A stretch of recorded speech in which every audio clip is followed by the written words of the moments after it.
ये कर रही होगी। देते हैं, वीडियो शेयर कर दे रही हूँ उसको। तो यहाँ बात करते हैं हम लोग। देखिए, हमने कुछ आपको एस्केप वेलोसिटी बता दिया। एस्केप वेलोसिटी वाला कॉन्सेप्ट समझ आया था आपको, है ना? क्या क्या सर? एस्केप वेलोसिटी जो सिखाया था वो समझ आई थी आपको? Yes sir. यस सर, उस पर क्वेश्चन भी बनाए थे सर। हाँ, अब ऑर्बिटल स्पीड समझ लीजिए जरा। ऑर्बिटल स्पीड क्या होती है? ऑर्बिटल स्पीड, देखिए ये वो स्पीड होती है जिस स्पीड से कोई भी पार्टिकल किसी प्लैनेट के अराउंड, इसको बी नॉट से रिप्रेजेंट करते हैं, ये सर्कुलर ऑर्बिट में घूमता है। मान लीजिए कोई प्लैनेट है, ये कोई भी प्लैनेट हो सकता है, ये अर्थ हो सकता है, ये प्लैनेट है, दिस में बी एनी प्लैनेट, दिस में बी अर्थ और अदर प्लैनेट, अर्थ और अदर, ठीक है? तो इस प्लैनेट के सेंटर से आर डिस्टेंस पर अगर कोई भी पार्टिकल घूम रहा है, और ऐसे पार्टिकल जो घूम रहा होता है पार्टिकल, ऐसे पार्टिकल को सैटेलाइट बोलते हैं। क्या बोलते हैं? सैटेलाइट। हालांकि सैटेलाइट। पार्टिकल पार्टिकल होता है, लेकिन अगर कोई भी पार्टिकल एक ऑर्बिट में घूम रहा है तो उस पार्टिकल को सैटेलाइट का नाम दे सकते हो आप। क्या नाम दे सकते हो? सैटेलाइट। सैटेलाइट। हाँ, any object revolving around any planet, that's called satellite of planet, चाहे वो पार्टिकल ही क्यों ना हो। ठीक है, तो ये पार्टिकल को हम लोग सैटेलाइट मान सकते हैं। ये सर्कुलर ऑर्बिट में घूम रहा है। इस ऑर्बिट की जो वैल्यू होगी वो कैसा होगा? सर्कुलर ऑर्बिट होगा। और हमने एक कॉन्सेप्ट सिखाया था, एक कॉन्सेप्ट सिखाया था कि कोई भी जब सर्कुलर ऑर्बिट में घूमता है तो जो नेट फोर्स टुवर्ड सेंटर होता है वो सेंट्रीपिटल फोर्स के बराबर होता है। सिखाया था आपको yes sir. Yes sir. Circular motion में। ये याद रखना, हमेशा बात ध्यान रखना, जब भी सर्कुलर मोशन होगा तो net force toward centre centripetal force बनेगा। तो अब मान लो प्लैनेट का मास mp मान लेते हैं, एक जनरल मान के चलते हैं, इसको अर्थ नहीं मान रहे हैं। सैटेलाइट के मास को m मान लेते हैं। इनके बीच में जो ग्रेविटेशन फोर्स लगेगा G mp m upon R square equal to centripetal force particle पे जो लगेगा वो सेंट्रीपिटल फोर्स क्या होगा? M B not square by R. तो एम से एम कैंसिल आउट हो जाएगा, तो आप यहाँ पे देखोगे तो जो ऑर्बिटल स्पीड आएगी, और आर से एक आर भी कैंसिल आउट कर दोगे, ऑर्बिटल स्पीड जो आएगी वो प्लैनेट के मास पर डिपेंड करती है, और प्लैनेट के सेंटर से डिस्टेंस के इनवर्स, अंडरवुड के इनवर्सली प्रोपोर्शनल, यानी कि ऑर्बिटल स्पीड जो होती है प्लैनेट के मास के डायरेक्टली प्रोपोर्शनल होती है, और प्लैनेट के सेंटर से उस ऑर्बिटल की जिस रेडियस के अंडरवुड के इनवर्सली प्रोपोर्शनल होती है। पार्टिकल का मास नहीं होता। एक पार्टिकल चाहे छोटा हो चाहे बड़ा हो, सैटेलाइट का मास बड़ा हो चाहे छोटा हो, अगर आर फिक्स है, आर अगर कांस्टेंट है और प्लैनेट भी फिक्स है, तो इसका हम ऑर्बिटल स्पीड क्या रहेंगी? कांस्टेंट। क्योंकि प्लैनेट का मास अगर कांस्टेंट होगा, जी तो वैसे ही कांस्टेंट है। तो ये हो गया आर, और आर की वैल्यू जो हम सेंटर से लेते हैं, तो सेंटर सरफेस से अगर लेंगे तो ये एच हाइट होगी, और ये इसकी रेडियस बन जाएगी आरपी। तो स्मॉल आर को लिख सकते हैं हम आरपी प्लस एच। तो ये रिजल्ट ऑर्बिटल स्पीड का बन जाएगा under root of G mp upon RP plus H. तो चाहे ये वाला फॉर्मूला की बात करो चाहे ये वाला फॉर्मूला की बात करो, एक ही है। और अगर हम surface from the surface of planet की बात करें ऑर्बिटल स्पीड की, या नियर सरफेस की बात करें, नियर सरफेस ऑफ प्लैनेट, अगर ऑर्बिटल स्पीड देखी जाए तो नियर के लिए एच की वैल्यू 0 ले लेंगे, तो ये बन जाएगी G mp अपॉन आरपी। और अगर मैं अर्थ के प्लैनेट की बात करूं, तो अर्थ के प्लैनेट के लिए क्या होगा? For earth planet, earth planet अगर हम ले लेते हैं, तो अर्थ प्लैनेट के लिए अगर हम लोग ऑर्बिटल स्पीड देखना चाहें किसी पार्टिकल की, तो बन जाएगी G m e upon R ई। ये सर्फ अर्थ के सरफेस के नजदीक हो गया। अर्थ के सरफेस की हाइट पर देखना है तो G M E upon R E plus H. तो यहाँ से इसको सिंप्लीफाई कर सकते हैं। अगर जी आर ई को G M E square G M E को जी आर ई स्क्वायर रखेंगे, क्या बन जाएगा? G R E square upon R E. तो आप देखोगे तो आर ई से एक आर ई कट जाएगा, under root of G R E आएगा। ये फॉर अर्थ सैटेलाइट के लिए, अर्थ सैटेलाइट के लिए बात हो रही है। अर्थ सैटेलाइट की ऑर्बिटल स्पीड अंडर रूट जी आर ई, इसको जब सॉल्व करेंगे तो 7.9 किलोमीटर पर सेकेंड आएगी, यानी कि ऑलमोस्ट 8 किलोमीटर पर सेकेंड। तो ऑर्बिटल स्पीड जो होती है अर्थ के नियर सरफेस पे जो ऑर्बिटल स्पीड होती है, ध्यान से देखोगे तो √2 ये जो होती है और एस्केप वेलोसिटी में जो होती है उसमें एक आपस में एक रिलेशन होता है, याद रखना। बी जो होता है वो √2 टाइम्स बी नॉट होता है। आप चेक कर सकते हैं फॉर अर्थ सैटेलाइट। अर्थ क्या कह सकते हैं, किसी भी सैटेलाइट के लिए कह सकते हैं, किसी भी प्लानिट के, क्योंकि प्लानिट का मास ही आता है, अर्थ का मास, उसका पार्टिकल का मास नहीं आता है, क्योंकि बी हमने आगे अभी थोड़ी देर पिछली क्लास में बताया था 2g r लिखवाया था, और ऑर्बिटल स्पीड क्या है, √g आ रहा है। इन दोनों को डिवाइड करोगे तो b बराबर √2 b नॉट आएगा। ये it is true for all planet, true for all planet, true for all planet, चाहे किसी भी प्लानिट का सैटेलाइट हो, एस्केप वेलोसिटी जो होती है वो हमेशा √2 टाइम्स ऑर्बिटल स्पीड होती है। It is true for all planets. समझ आया? Yes, sir. यहाँ पे एक क्वेश्चन भी बनता है एक अच्छा सा, कि अगर हम कोई भी पार्टिकल मान लो किसी प्लैनेट के अराउंड घूम रहा है, एक पर्टिकुलर आर ऑर्बिट के उसमें घूम रहा है, तो ऑब्वियसली ऑर्बिटल स्पीड से घूमेगा, तो कितना बी में परसेंटेज इंक्रीज कितना होगा, परसेंटेज इंक्रीज कितना कर दें so that particle escape, particle escape, escape, escape from surface, from orbit, orbit से एस्केप कर जाए। तो परसेंटेज जब भी निकालना, यानी कि बी नॉट को क्या करना पड़ेगा, बी तक बढ़ाना पड़ेगा। यानी इनिशियल Yes, स्पीड sir. क्या होगी ये, फाइनल स्पीड क्या होगी ये, तो परसेंटेज इंक्रीज की बात करें यानी बी नॉट को हटा बढ़ा के क्या करना पड़ेगा बी, तो परसेंटेज चेंज कितना आएगा, B minus B not upon B not into 100। अरे बोलो, Yes, sir. तो ये √2 बी हाँ not sir. Minus B not upon B not into 100। जब सॉल्व करेंगे तो कितना आएगा, √2 माइनस 1 इंटू 100, यानी √2 की वैल्यू होती है 1.414। अरे बोलो, Yes, √2 की sir. Value 1.414 into 1.4144. 100। तो आप देखोगे तो अब यहाँ से वैल्यू आएगी 41.4%।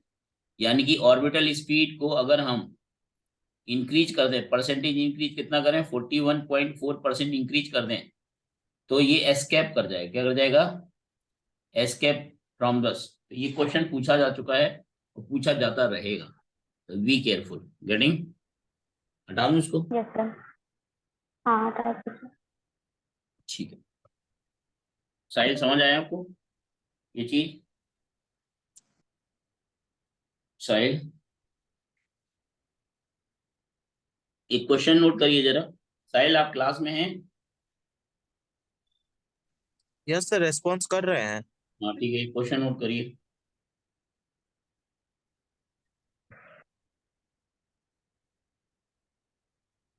क्वेश्चन ये है कि अगर मान लेते हैं टाइम पीरियड निकालना हो, तो टाइम पीरियड कैसे निकालते हैं, 2πr, आर रेडियस में घूम रहा है मान लो, प्लैनेट के सेंटर से आर डिस्टेंस में घूम रहा है कोई ऑर्बिटल स्पीड से बी नॉट से, कितनी देर में एक चक्कर लगा लेगा।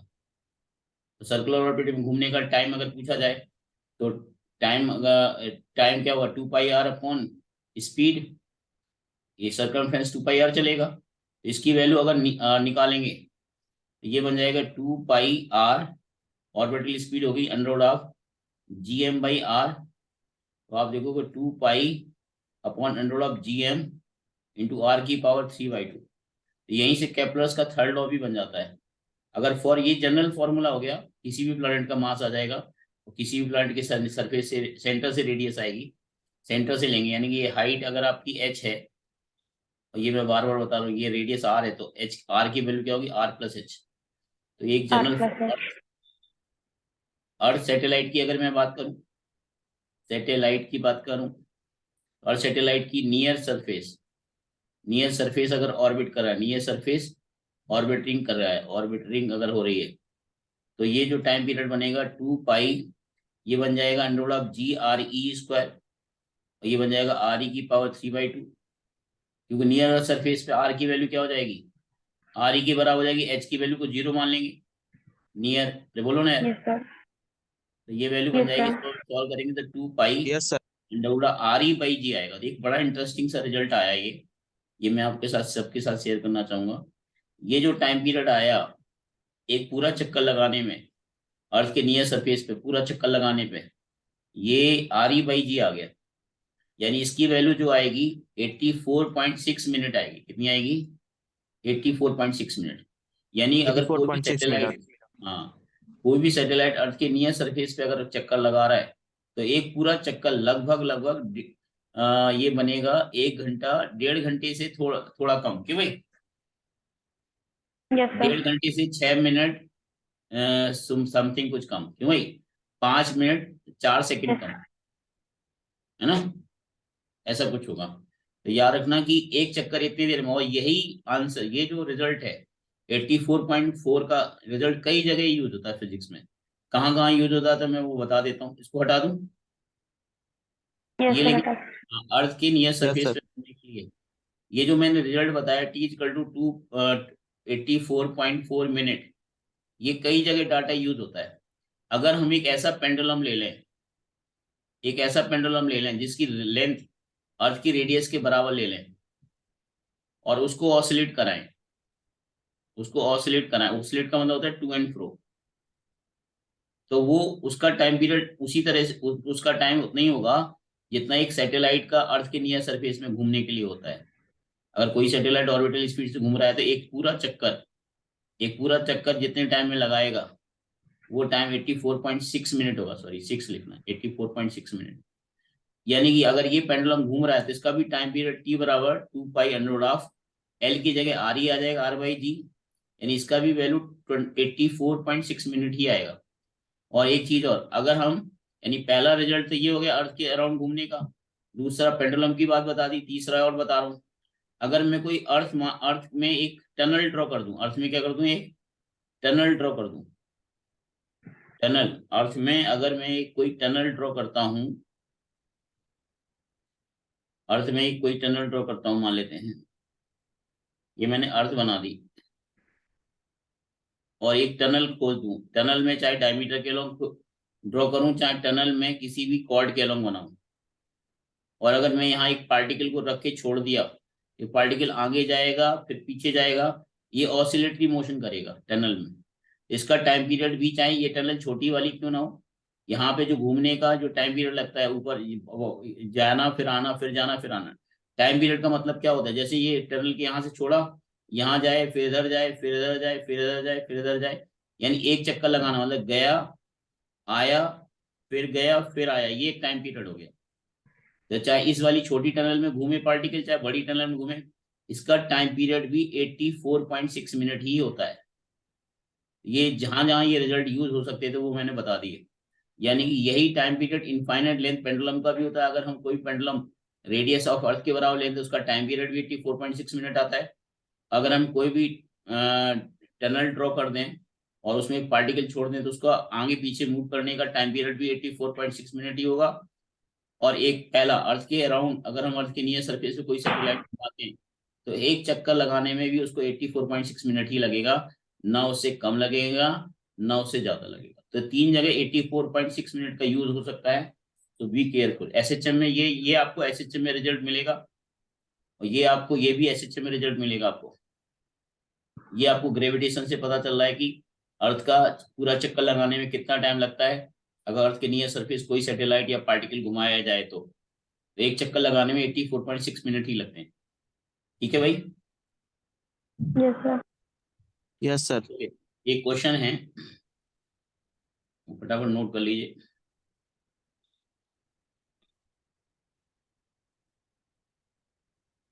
क्वेश्चन ये है, the value of escape speed from certain planet, the value of escape speed, the value of escape speed from certain planet. From क्यों बोला गया है? सर्टेन प्लैनेट की बात कर रहा है। सर्टेन प्लैनेट कोई भी हो सकता है other than earth. Certain planet is 4 kilometre पर सेकेंड। अर्थ में ये कितनी होती है? 8 किलोमीटर पर सेकेंड, सॉरी 11.2 किलोमीटर पर सेकेंड अर्थ में होती है ना, एस्केप वेलोसिटी 11.2। लेकिन 11 सर्टेन प्लैनेट ले लिया जिसके सरफेस से एस्केप वेलोसिटी 4 किलोमीटर पर सेकेंड है, तो कह रहा है कि what is the orbital speed, what is the orbital speed, orbital speed of satellite for this planet, for this planet close to surface। तो आपको अगर अभी जो थोड़ी देर पहले एक बात बताई थी, अगर वो याद है तो आप फटाफट कर लोगे। ये जो रिलेशन होता है b बराबर √2 times v not, it is applicable for all planets. Is it clear? Yes, तो sir. आंसर इसका कितना आ जाएगा बताओ? Smart, sir. 4/√2, यानी √2 से ऊपर नीचे मल्टीप्लाई करोगे कितना आएगा? 2√2 किलोमीटर पर सेकेंड। आई बात समझ में? Yes, sir. √2 से ऊपर नीचे Yes. मल्टीप्लाई करोगे तो क्या बनेगा? √2 इंटू √2, ये 4 बन जाएगा, ये 2 पर जाएगा तो 2√2 नहीं आएगा? Yes, sir. अभी बताया।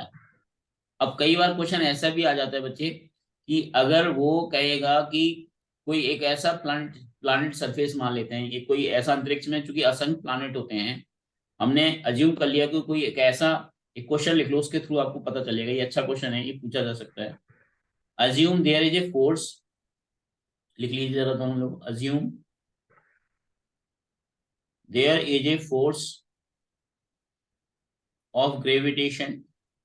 हालांकि जो ग्रेविटेशन एक्चुअल में जो फोर्स होता है वो डिस्टेंस के स्क्वायर के इनवर्सली प्रोपोर्शनल होता है, लेकिन इन्होंने अज्यूम कर लिया, एक हम ऐसा फोर्स अज्यूम कर रहे हैं ग्रेविटेशन का जो प्रोपोर्शनल जो है F इनवर्सली प्रोपोर्शनल 1/r⁴n। इस लॉ को फॉलो नहीं करा, एक्चुअल में तो ये लॉ सही है, लेकिन उसने इस लॉ को अज्यूम कर लिया कि r⁴n है। यहाँ n क्या है? 2 होता है, ऑलवेज होता है ये 2। लेकिन अगर उसने अज्यूम कर लिया कि हम मान लेते हैं फोर्स r⁴1/r⁴2 ना होके 1/r⁴n है, क्या है? 1/r⁴n। तो आपको बताना है इसमें कि find so that radius of circular orbit, so that the orbital speed is proportional to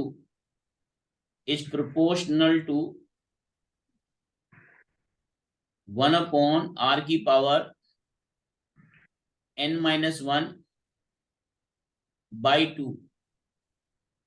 ये शो करना है, यानी कि आपको शो करना है कि ऑर्बिटल स्पीड जो है वो r⁴, यानी ऑप्शन ऐसे दे देगा वो कि फोर्स अगर ये लग रहा है तो ऑर्बिटल स्पीड जो है डिपेंड ऑन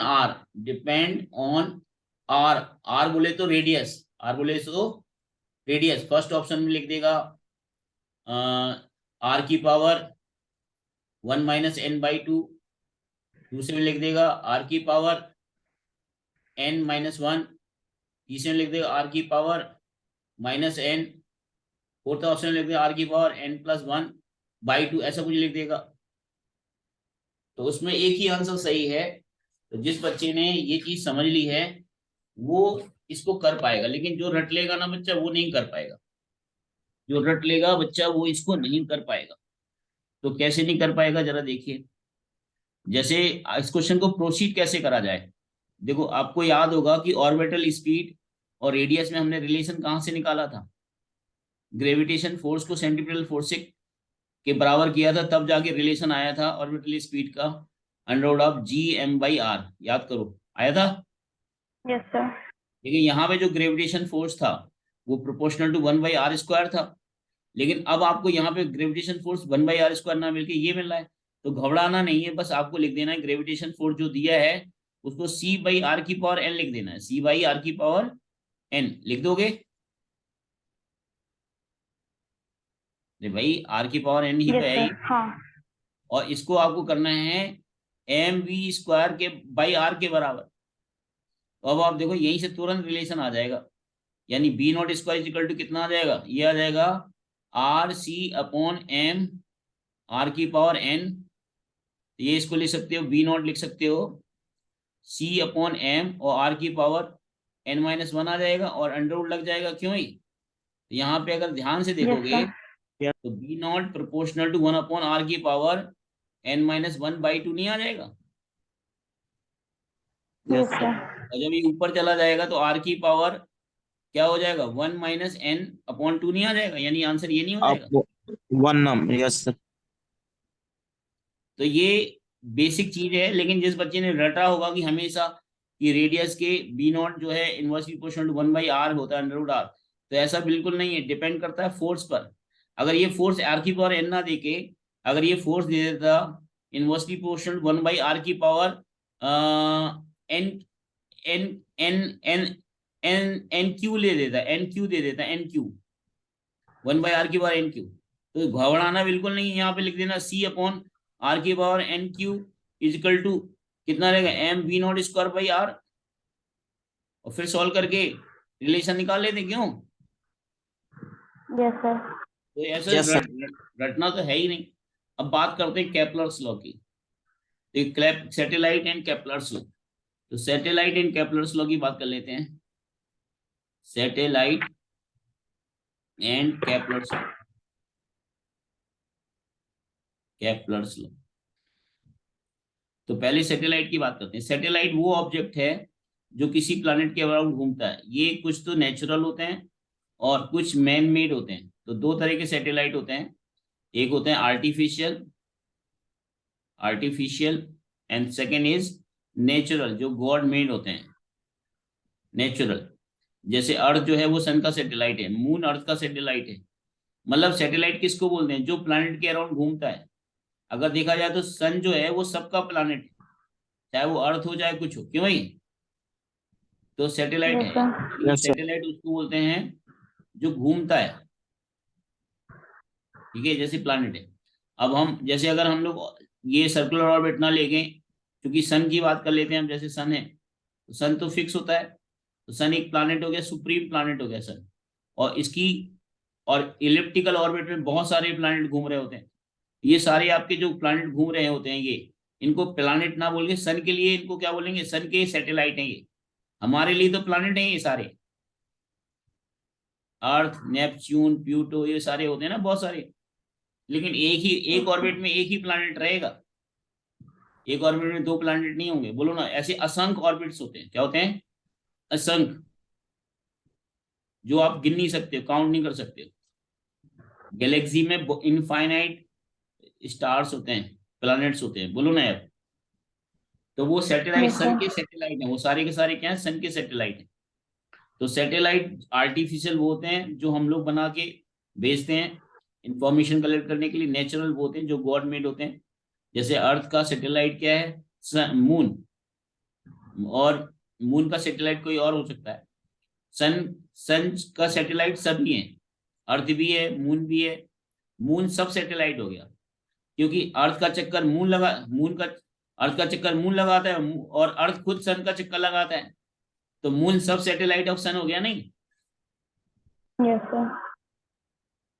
ओके, तो ये ध्यान रखना। तो इस तरीके से हम बात करते हैं। अब जैसे सैटेलाइट को हमने ये बताया नेचुरल, आर्टिफिशियल। अब इसमें हम लोग सैटेलाइट अगर देखा जाए तो दो तरह के सैटेलाइट देखेंगे। एक होता है पोलर सैटेलाइट, पोलर सैटेलाइट जो पोल के अराउंड घूमता है। दूसरा होता है बी टाइप, जो होता है जियो स्टेशनरी सैटेलाइट। जियो स्टेशनरी, इसी को पार्किंग सैटेलाइट भी बोलते हैं, parking satellite. Jio stationery satellite is also called parking satellite. तो इनको अगले पेज से समझते हैं हम लोग। हटा दो इसको। देखो sir. Yes, sir. हाँ, artificial. जो पोलर सैटेलाइट होता है, जैसे अर्थ की बात कर लेता हूँ मैं, अर्थ के सैटेलाइट की बात करता हूँ। फॉर एग्जाम्पल अर्थ के सैटेलाइट, ये अर्थ है हमारी, अर्थ, ये वाली जो लाइन है इसको बोलते हैं पोल, इसको बोलते हैं पोल्स। ये वाली जो लाइन है इसको बोलते हैं इक्वेटर। तो जो प्लैनेट इस वाले पोल्स को ज्वाइन करने वाले ऑर्बिट में घूम रहा है, यानी पोल वाले प्लेन्स में घूम रहा है, ये वाला, ये उसको बोलते हैं पोलर सैटेलाइट। ये पोलर सैटेलाइट है। लेकिन जो सैटेलाइट ये इक्वेटोरियल प्लेन में घूम रहा होता है, ये वाला, इसको बोलते हैं हम लोग जियो स्टेशनरी सैटेलाइट। इसकी एंगुलर स्पीड वही होती है जो अर्थ के अपनी ऑर्बिट में घूमने के अबाउट होती है। यानी जियो स्टेशनरी सैटेलाइट की जो ऑर्बिटल स्पीड वही होती है जो अर्थ की होती है, यानी कितना 2 पाई अपॉन टी, यानी कि बोले तो 2 पाई अपॉन 24 इंटू 60 रेडियन पर सेकेंड, रेडियन पर सेकेंड। यानी इस ऑर्बिटल स्पीड से जियो सैटेलाइट घूमते हैं जिस स्पीड से अर्थ अपने एक्सिस के अबाउट घूम रही होती है। इसलिए कोई भी सैटेलाइट जो जियो स्टेशनरी हमेशा वो रुका हुआ दिखाई देता है। उसको कोई भी बंदा यहाँ जमीन से खड़ा होकर देखेगा, क्योंकि ये भी उसी ओमेगा से घूम रहा है और ये भी उसी ओमेगा से घूम रहा है, तो दोनों की एंगुलर स्पीड ऐसी, तो इसको बंदे को ऐसा लगेगा जो इसके अर्थ के सरफेस पे खड़ा होकर इसको देख रहा है, इसका लगेगा ये हमेशा मेरे सर के ऊपर रुका हुआ है, ये चल ही नहीं रहा है। जब दो व्यक्ति सेम ओमेगा से घूमने लग जाएं, जैसे 1% 1 है, 2% है ये, और इसके अबाउट सेम ओमेगा से दोनों घूमने लग जाएं, ओमेगा दोनों का सेम, तो ऐसा लगेगा 1 को कि 2 हमेशा उसके सर के ऊपर ही है। अरे लगेगा कि नहीं?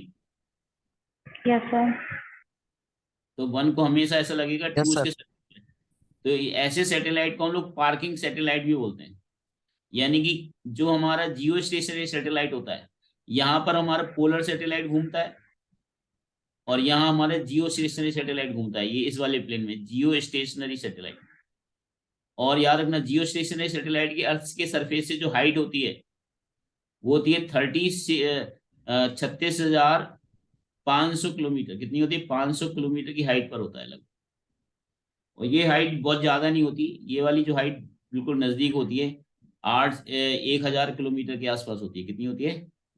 700 से 800, 1,000, अप टू 1,000 किलोमीटर। कब? अप टू 1,000 किलोमीटर तक होती है ये हाइट।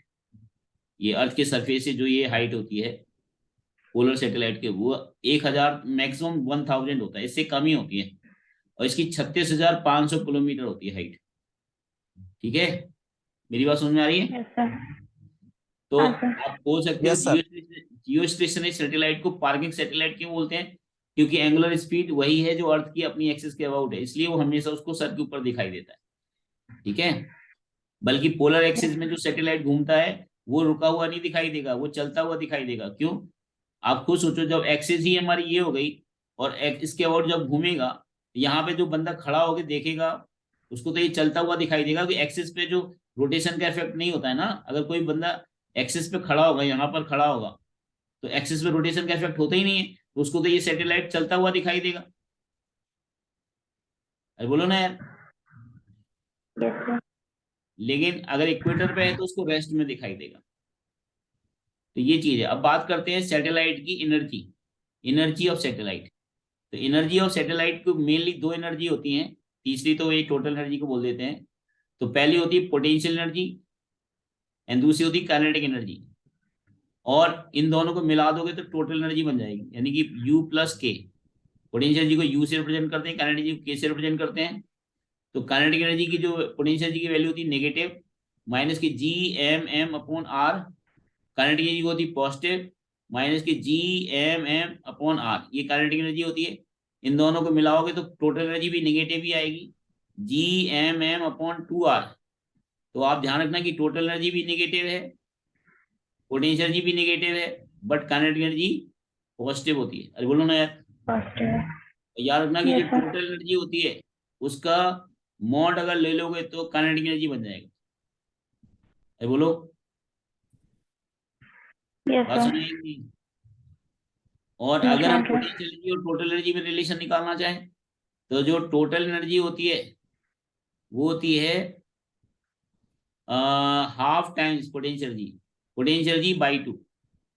तो बोलो ना यार, Yes, sir. एनर्जी क्या होती है? पोटेंशियल एनर्जी बाई 2, चेक कर लो चाहे। टोटल एनर्जी पोटेंशियल में रिलेशन, ये टोटल एनर्जी काइनेटिक में रिलेशन, और ये रिलेशन आपको मॉडर्न फिजिक्स में भी काम आएगा। यही वाला रिलेशन, जब इलेक्ट्रॉन किसी ऑर्बिट में घूमता है, उस ऑर्बिट में जो टोटल एनर्जी होती है वो हमेशा काइनेटिक एनर्जी के मैग्नीट्यूड के बराबर होती है, और पोटेंशियल एनर्जी जो होती है वो टोटल एनर्जी का डबल होती है, या टोटल एनर्जी पोटेंशियल एनर्जी का हाफ होती है, ये भी कह सकते हो। आप खुद सोचो ना, अगर इसमें हाफ से डिवाइड करूंगा तभी तो ये बनेगी। आई बात यस सुन रहे सर। हैं? Yes, sir. हाँ, इनका ग्राफ भी हाँ. पूछा जाता है, इंपॉर्टेंट है। इनका ग्राफ भी पूछा जाता है, तीनों का एक ही उसमें पूछा जा सकता है। यहाँ हमने ले लिया एनर्जी और यहाँ हमने ले लिया रेडियस या डिस्टेंस। डिस्टेंस मतलब उसकी रेडियस है एक तरह से डिस्टेंस। तो याद रखना कि टोटल एनर्जी जो है वो निगेटिव होगी और पोटेंशियल एनर्जी भी निगेटिव होगी, तो टोटल एनर्जी जो आएगी वो ऑरिजिन के ज्यादा नजदीक आएगी, ऑरिजिन के ज्यादा नजदीक आएगी, ये टोटल एनर्जी हो जाएगी। पोटेंशियल एनर्जी थोड़ा दूर रहेगी ऑरिजिन से, और काइनेटिक एनर्जी आपकी यहाँ रहेगी। काइनेटिक एनर्जी भी ऐसे रहेगी डिस्टेंस के साथ, ये काइनेटिक एनर्जी है, ये पॉजिटिव है, ये नेगेटिव है, ये नेगेटिव है, ये लेकिन थोड़ा कम नेगेटिव है इसलिए थोड़ा अंदर है। अब आप कहोगे टोटल एनर्जी कम नेगेटिव है, क्योंकि टोटल एनर्जी की वैल्यू क्या बताई थी, जी एम एम अपॉन 2r, और पोटेंशियल एनर्जी की वैल्यू क्या Yes, sir. बताई थी, माइनस के G M M upon R. तो कम नेगेटिव कौन हुआ, R. ये हुआ ना, ये Yes, लेस sir. नेगेटिव, यानी total energy is always greater than, total energy की वैल्यू हमेशा पोटेंशियल एनर्जी से ज्यादा होगी। माइनस, अगर मान लेते हैं ये -0.5 है और ये -1 है, तो बड़ा कौन हुआ, -0.5 हुआ ना। Yes, sir. आई बात समझे, ये ग्राफ रहता है ऐसा, Yes, sir. काइनेटिक एनर्जी ऊपर रहेगी, लेकिन जितना एंगल से ये Yes, sir. झुकेगी, जितना जितना जितना एंगल से ये जितना नजदीक ऑरिजिन के ये होगी, उतनी ही नजदीक ये टोटल एनर्जी भी होगी। बट फर्क किस बात का है, नेगेटिव का ही तो फर्क है दोनों में। लेकिन नजदीकी तो जैसी नजदीकियां इसकी रहेगी वैसी नजदीकियां इसके साथ रहेगी ना, ऑरिजिन के साथ। ऑरिजिन के साथ जो नजदीकियां होंगी वो टोटल एनर्जी और काइनेटिक एनर्जी की सेम होगी, बट पोटेंशियल एनर्जी की नजदीकियां जो होंगी टोटल एनर्जी की नजदीकियों से दूर होगी। अरे होगी कि नहीं, मतलब Yes, ऑरिजिन sir. से ये दूर होगी, ये फार होगी, ये नियर होगी, Yes. जितना नियर ये होगी उतनी नियर ये होगी। बट फर्क मैग्नीट्यूड का है, इसलिए एक नेगेटिव साइड है एक ऊपर साइड है। आई बात समझ में। कई बार Yes, क्वेश्चन sir. बच्चों को भ्रमित करने के लिए पूछ लिया जाता है, वो क्या करेगा, वो ऐसे बना देगा, यहाँ पे एनर्जी लिख देगा, यहाँ आर लिख देगा, और यहाँ लिख देगा, ऐसे बना देगा, ऐसे बना देगा, और ऐसे लिख देगा, है ना। ये थोड़ा दूर हो गया, ये थोड़ा दूर हो गया।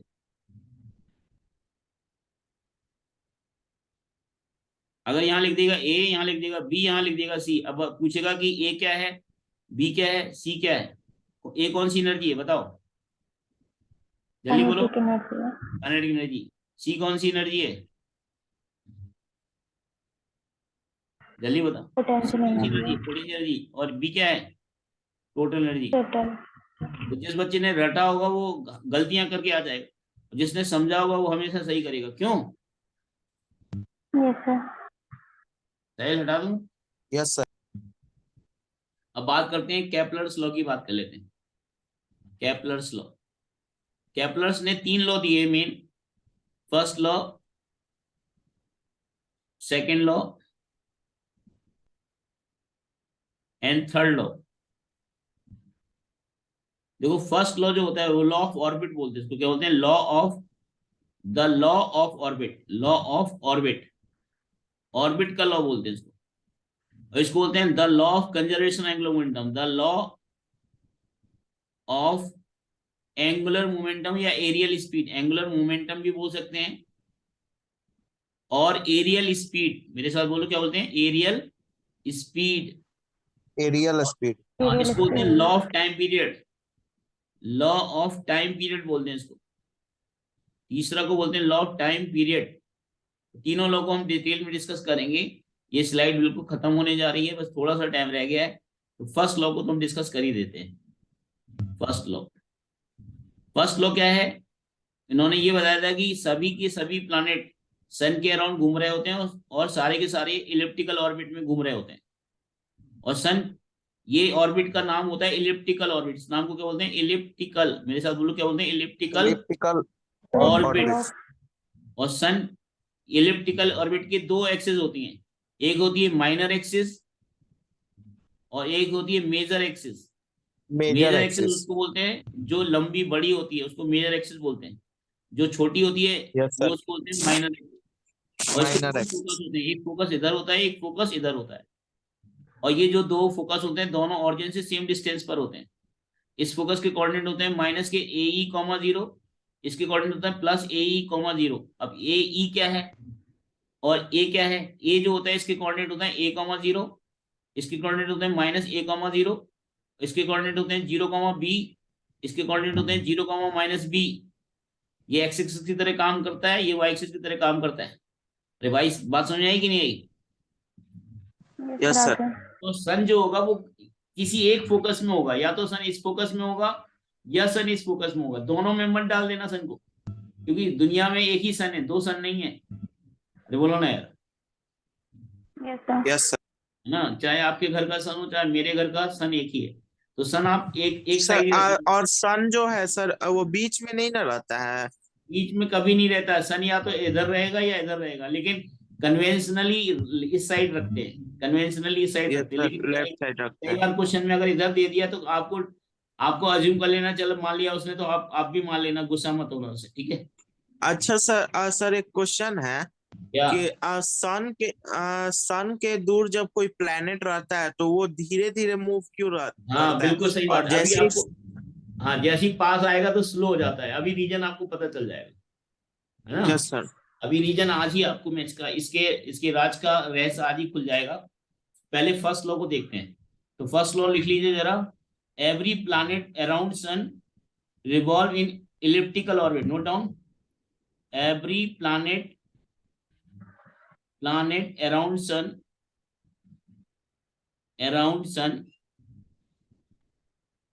revolve in elliptical orbit, and sun is situated at focus. Sun is situated at one of its focus. देखो वन ऑफ इट्स फोकस, इन दोनों फोकस में से किसी एक में, वन ऑफ इट्स फोकस, किसी एक फोकस में सिचुएटेड, जहां लेफ्ट जहां राइट, हमने जनरली इधर ही मानते हैं। तो ये फर्स्ट लॉ के नाम से जानते हैं।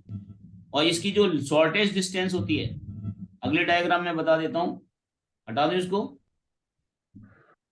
Yes, sir. Shortest yes sir. Distance होती है, जैसे मान लो ये हमारी ये इलिप्टिकल ऑर्बिट है, ये सन हो गया, और इसको हम लोग वाई एक्सिस की तरह मानते हैं, ये ऑरिजिन हो गया, और ये एक्स एक्सिस की तरह हो गया, ये वाई एक्सिस की तरह हो गया। तो ये वाली जो डिस्टेंस होती है, ये वाली ए डिस्टेंस हो गई, ये वाली भी डिस्टेंस ए होती है, ये वाली डिस्टेंस जो होती है वो ए ई होती है, और ये वाली भी ए ई होती है, जो बराबर बराबर दूरी पे होते हैं ना, ये F2 है, ये F1 है। तो यस सर। सन हमारा फर्स्ट फोकस पे हमने वाली मान लिया। तो अगर हम लोग कोई भी प्लानिट अगर सन के अराउंड घूम रहा है, तो प्लानिट मान लो ये है, तो सन से जो नियरेस्ट डिस्टेंस होती है वो ये नियरेस्ट डिस्टेंस को R1 बोलते हैं, और शॉर्टेस्ट और लॉन्गेस्ट डिस्टेंस को, यहाँ पे जब प्लानिट होगा तो ये लॉन्गेस्ट डिस्टेंस होगी वो R2 होगी, R2 होगी मैक्सिमम डिस्टेंस, और R1 जो होती है वो शॉर्टेस्ट डिस्टेंस होती है। तो जो मिनिमम शॉर्टेस्ट R1 होती है सर। मिनिमम R1 होगी, तो R1 जो होगी वो A माइनस ए ही आएगा, यानी A yes times sir. 1 minus E आएगा मिनिमम डिस्टेंस। मैक्सिमम जो डिस्टेंस आएगी R2 आएगी A प्लस ए ई। कैसे आया A plus A E? A में ये ए ई जोड़ेगा, A प्लस ए ई आ जाएगा, तो कितना A कॉमन लेंगे तो 1 प्लस ई, ये मैक्सिमम डिस्टेंस होती है। इसको हम बोलते हैं अपोजी, इसको बोलते हैं पेरिगी, क्या बोलते हैं? एल्फिनियन और पेरिलियन बोलते हैं इसको, क्या बोलते हैं? एल्फिनियन एंड पेरिगिलियन। अपोजी और पेरिजी बोलते हैं। तो मैं बता देता हूँ एग्जैक्टली किसको अपोजी बोलते हैं, किसको पेरिजी बोलते हैं। वो ध्यान रखने वाली बात है, कई बार बच्चे कंफ्यूज हो जाते हैं केप्लर्स लॉ में, ठीक है? Yes sir.